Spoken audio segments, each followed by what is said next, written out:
अस्सलाम वालेकुम व्यूवर्स, मैं अली हाशमी। कैसे हैं आप लोग? आज हम आपके लिए बनाने जा रहे हैं मटन जॉइंट या मटन मछली भी इसको बोलते हैं। इसके लिए हमें चाहिए 2 टेबलस्पून हम लेंगे मिट्टी की हांडी में घी। ठीक है, कोशिश करें कि देसी घी लें क्योंकि देसी घी में मटन का टेस्ट बहुत अच्छा निकल के आता है और आपके लिए बहुत हेल्दी भी होता है। और 2 चम्मच देसी घी जब आपका गर्म हो जाए उसके बाद हम इसमें ऐड करेंगे 1 चम्मच अदरक लहसुन का पेस्ट। अदरक लहसुन का पेस्ट ऐड करने के बाद हम उसको थोड़ा सा भूनेंगे ताकि अदरक लहसुन का पेस्ट अच्छी तरह भून जाए। और जब अदरक लहसुन का पेस्ट भुन जाएगा उसके बाद हम इसमें डालेंगे मटन मछली या मटन जॉइंट्स, जो भी आप इसे कहते हैं। ये बकरे की लेग का पार्ट होता है। इसको डालने के बाद आपने इसको अच्छी तरह इसमें भून लेना है अदरक लहसुन में, ताकि मटन की जो स्मेल होती है हल्की सी वो भी कम हो जाए और इसमें से खुशबूदार अदरक लहसुन की स्मेल आने लग जाए और ये फ्राई भी हो जाए। आपने इसको तब तक भूनना है जब तक इसका कलर ना चेंज हो जाए, और यानी कि बहुत ज़्यादा टाइम भी नहीं, मतलब 3 से 5 मिनट तक आपने इसको भूनना है अच्छी तरह ताकि इसका कलर चेंज हो जाए। उसके बाद आपने इसमें ऐड करना है सफ़ेद ज़ीरा। मैं हाफ़ टी स्पून कर रहा हूँ, आप अपनी मर्ज़ी के मुताबिक कर सकते हैं। नमक भी आप अपनी मर्ज़ी के मुताबिक डाल सकते हैं। मैं इसमें ऐड कर रहा हूँ हिमालयन पिंक सॉल्ट, जो कि हाफ़ टी स्पून ऐड कर रहा हूँ। ठीक है, आप अपनी मर्ज़ी के हिसाब से डालेंगे इसमें जितना आपको पसंद हो टेस्ट वाइज।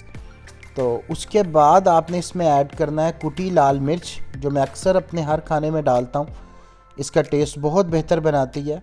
उसके बाद मैं इसमें ऐड कर रहा हूँ लाल मिर्च, जो बिल्कुल बारीक पिसी होती है, क्योंकि मैं स्पाइसी लाइक करता हूँ। आपने फिर अपने हिसाब से इस चीज़ को ऐड करना है। फिर इसमें ऐड कर रहा हूँ हाफ़ टी स्पून हल्दी, और तमाम मसाले जो मैंने ऐड किए हैं वो मैंने हाफ़ टी स्पून के करीब किए हैं, क्योंकि गोश्त की इतनी ज़्यादा मिकदार नहीं है।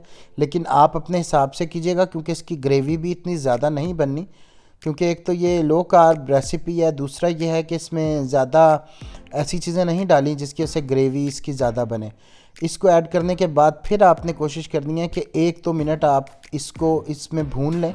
जब ये भून जाए इसके बाद आपने इसमें टमाटर ऐड करना है। मैं हाफ़ टमाटर और सिर्फ 2 के करीब सब्ज़ मिर्चें ऐड कर रहा हूँ। फिर मैं कह रहा हूँ मुझे स्पाइसी पसंद है, आप अपने हिसाब से इसको एडजस्टमेंट कर सकते हैं। ये थोड़ा स्पाइसी होगा और ज़रा फ्लेवर अच्छा निकल के आएगा।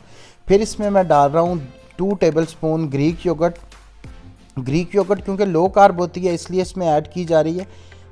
आप चाहें तो अपने कार्बोहाइड्रेट को मैनेज करते हुए आप दूसरी दही भी डाल सकते हैं और आप टमाटर और प्याज की मिकदार भी बढ़ा सकते हैं। लेकिन अगर आपने कीटो फ्रेंडली लो कार्ब करना है तो फिर आपने इसमें ग्रीक योगर्ट डालनी है, और ये ग्रीक योगर्ट से बड़ा अच्छा टेस्ट इसका निकल के सामने भी आता है। इसके बाद इसको थोड़ा सा पकने देना है आपने।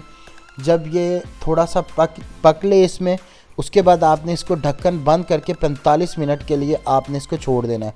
कुछ लोग साइडों पे इसके आटा लगाते हैं ताकि इसकी भाप बाहर ना निकले, लेकिन मेरा ढक्कन एयर टाइट है, उसमें से भाप बाहर नहीं निकलती। जब 45 मिनट हो जाएंगे उसके बाद ये आपके पास इस शक्ल की हालत में आ जाएगा। आपने इसको खोलना है और इसमें आपने धनिया डालना है। पत्तों वाला धनिया इसकी बहुत अच्छी खुशबू देगा। और धनिया डालने के बाद आप इसको प्लेट में निकालें, और उसके बाद आप चाहें तो इसमें अपनी मर्ज़ी के स्पाइस ऐड कर सकते हैं। लाइक कुछ लोग ज़ाफ़रान डालते हैं और कुछ लोग ओरिगेनो वगैरह डालते हैं, जो भी हर्ब आपको पसंद हो। लेकिन मैं ये प्योर देसी मटन मछली बना रहा हूँ तो इसमें मैं कोशिश करूँगा कि मैं अदरक डालूँ। ये आप देख रहे हैं ये ग्रीक योगर्ट की ग्रेवी है, क्योंकि टमाटर इसमें इतना ज़्यादा नहीं ऐड। और ये मटन मछली बकरे के जिस्म का वो पार्ट होता है जो कि बहुत नरम होता है। ये मैं इस पर अदरक डाल रहा हूँ। आप चाहें तो आप अदरक बारीक बारीक स्लाइस करके इस पर अदरक डाल सकते हैं, जिससे इसकी खुशबू में और इजाफा हो जाएगा। मटन मछली बकरे का वो पार्ट होता है जो कि सबसे ज़्यादा नरम होता है, और इसको हल्की आंच पे पकाएं तो ये बहुत ज़्यादा टेस्टी बनता है। वीडियो अच्छी लगी हो वीडियो को लाइक करें, चैनल को सब्सक्राइब करें और बेल आइकन का बटन ज़रूर दबाएं ताकि आने वाली वीडियो के नोटिफिकेशन आपको मिलते रहें। और हमारा जो फेसबुक का ग्रुप है कीटो डाइट पाकिस्तान, उसको भी ज़रूर ज्वाइन करें। बहुत शुक्रिया। अल्लाह हाफ़िज़।